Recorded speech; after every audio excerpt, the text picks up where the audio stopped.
लकल हम्दु या अल्लाह, अस्सलातु वस्सलामु अलैका या रसूलल्लाह, अम्मा बाद। हज़रात, आज मेरी तकरीर का उन्वान है उर्दू गज़ल की मकबूलियत। स्टेज पर बैठे हुए तमाम सामईन हज़रात और दूर नज़दीक से चलकर आने वाले तमाम मुहिब्बान उर्दू की बारगाह में सादिया रिज़वी सलाम मोहब्बत पेश करती है। मोहब्बत के साथ मेरे सलाम का जवाब दीजिए। अस्सलामु अलैकुम व रहमतुल्लाहि व बरकातुहू। अफराद के हाथों में है अक़वाम की तकदीर, अफराद के हाथों में है अक़वाम की तकदीर। हर फर्द है मिल्लत के मुक़द्दर का सितारा, हर फर्द है मिल्लत के मुक़द्दर का सितारा।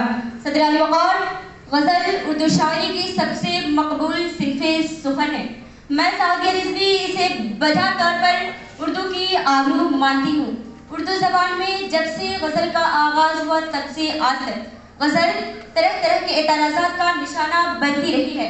किसी ने गज़ल को बेवक़्फ़ की रागनी तो किसी ने इसे बकवास करार दिया। सदर अली वक़ार, कुछ लोगों ने यहाँ तक कह दिया कि बिला तकल्लुफ़ गज़ल को उर्दू ज़बान से ख़त्म कर देनी चाहिए।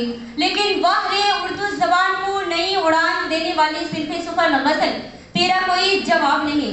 जब लफ्ज़ों की बंदिश के ज़रिए गज़ल की तख़लीक़ होती है तो फूलों की महक गज़ल में नज़र आती है, कलियों की चटक गज़ल में नज़र आती है, दरिया की रवानी गज़ल में नज़र आती है, मौजों की तुग़यानी गज़ल में नज़र आती है। बिला तकल्लुफ़ मुझे कहने की इजाज़त दी जाए, जिस तरह ताजमहल तमाम इमारतों में मुमताज़ है, उसी तरह बिला मुबालगा उर्दू के तमाम असनाफ़ में गज़ल मुमताज़ है। गज़ल के रूप में वरू बरू जो हो मुहसिन, गज़ल के रूप में वरू बरू जो हो मुहसिन, लबों से लफ्ज़ जुड़े हाथ से किताब गिरी, लबों से लफ्ज़ जुड़े हाथ से किताब गिरी। गज़ल अरबी ज़बान का लफ्ज़ है और इसकी मानी है औरतों से बातें करना या उर्दू की बातें करना।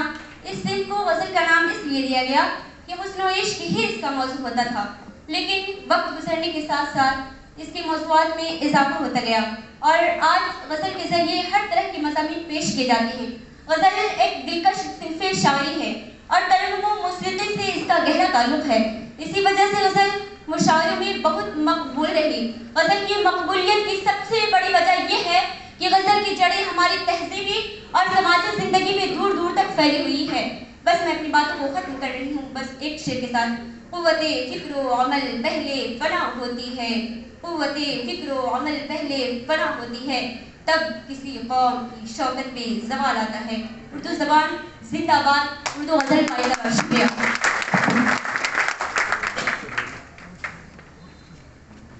अब अजीज़ा सादिया रिज़वी के बाद इंटरमीडिएट या आलिम मौलवी मुसावी से जो तालिब इल्म हैं, मैं उनका नाम लेता हूँ, वो स्टेज पर आवें और अपनी बात रखें। उनका मौजू आप सभी जानते हैं कि उर्दू ज़बान की अहमियत के ताल्लुक़ से है। यह है नीलोफ़र खातून, जो कमला बालिका माध्यमिक विद्यालय उच्चतर माध्यमिक विद्यालय से नीलोफ़र खातून मोहम्मद इम्तियाज़ खान की बच्ची हैं। नीलोफ़र खातून, आप लोग बच्चियों का तालियों से मकदम स्वागत या हिम्मत अफजाई कीजिए।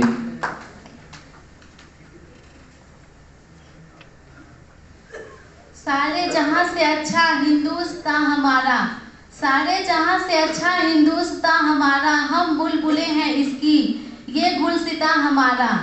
मजहब नहीं सिखाता आपस में बैर रखना, हिंदी है हम वतन है हिंदुस्तान हमारा। काबिल एहतराम मेहमान खुसूसी सदर जलसा तालीमी अफसरान, इंतज़ामिया के ज़िम्मेदारान, असातिज़ा भाइयों और बहनों, अस्सलामु अलैकुम व रहमतुल्लाह।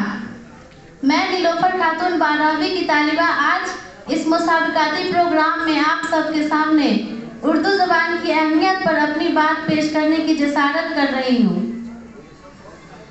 बात करने का हसीन तौर तरीका सीखा, बात करने का हसीन तौर तरीका सीखा, हमने उर्दू के बहाने से सलीका सीखा। और सलीके से फिजाओं में जो खुशबू घोल सकते हैं, सलीके से फिजाओं में जो खुशबू घोल सकते हैं, हुनर उनको ये आता है जो उर्दू बोल सकते हैं। हाज़रीन, ज़बान किसी भी मजहब व सकाफत का अहम हिस्सा होती है। माफ़ूज़ ज़मीर के इजहार का बेहतरीन जरिया होती है। ज़बान के जरिए इंसान अपने जज्बातों का इजहार दूसरों से करता है और दूसरों के ख्यालात जानने के काबिल होता है। और उर्दू एक ऐसी ज़बान है जिसके कम से कम अल्फाजों के जरिए ही हम अपनी ज़्यादा से ज़्यादा बात कह डालते हैं। 2001 की मरदमशुमारी के मुताबिक हिंदुस्तान में 4.5 करोड़ लोगों की मादरी ज़बान उर्दू है। हर चंद के इसके बोलने वालों की तादाद इससे कहीं ज़्यादा है। दस्तूरे हिंद में जिन ज़बानों का जिक्र किया गया है उनमें हिंदी सबसे ज़्यादा बोली जाने वाली ज़बानों में से एक है। हिंदी के बाद ये उर्दू ही है जो सबसे ज़्यादा बोली जाती है। अदब व सकाफत हो या सहाफत, फिल्मी दुनिया हो या टीवी चैनल या रेडियो, इसका सिक्का हर जगह जारी व सारी है।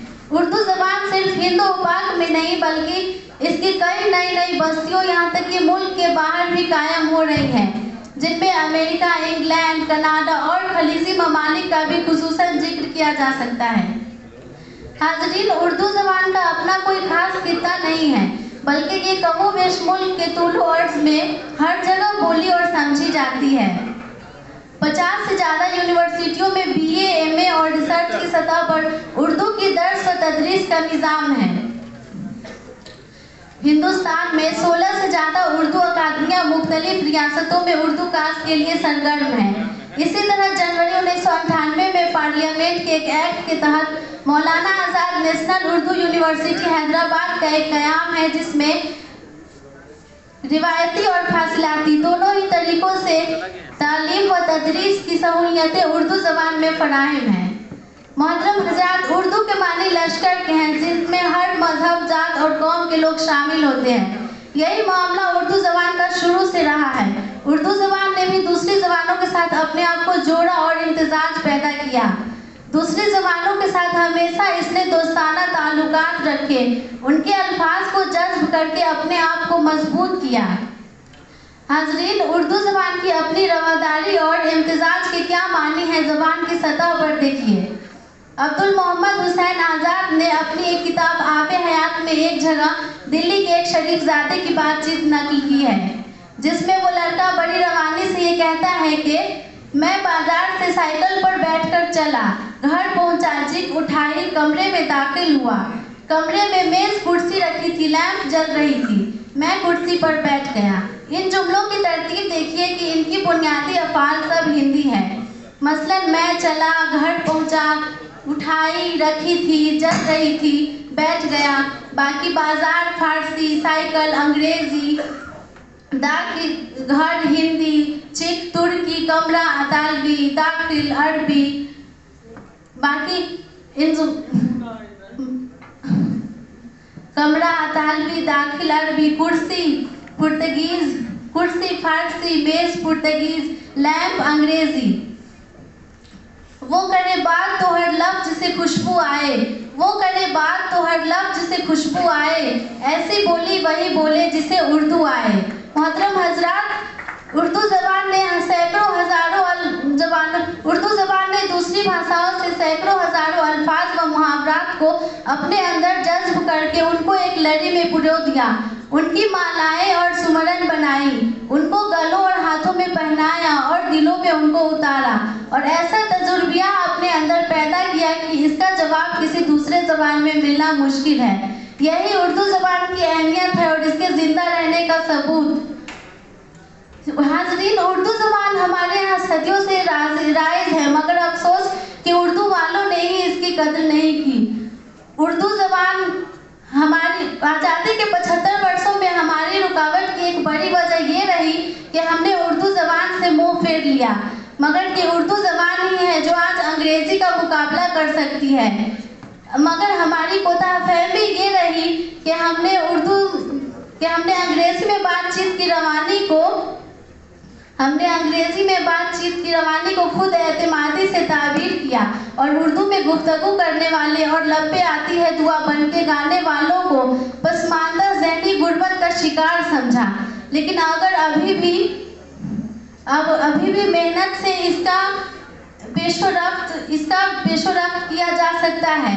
मैं अपनी बात इन चंद अशार पर ख़त्म करती हूँ। कितनी प्यारी ज़बान है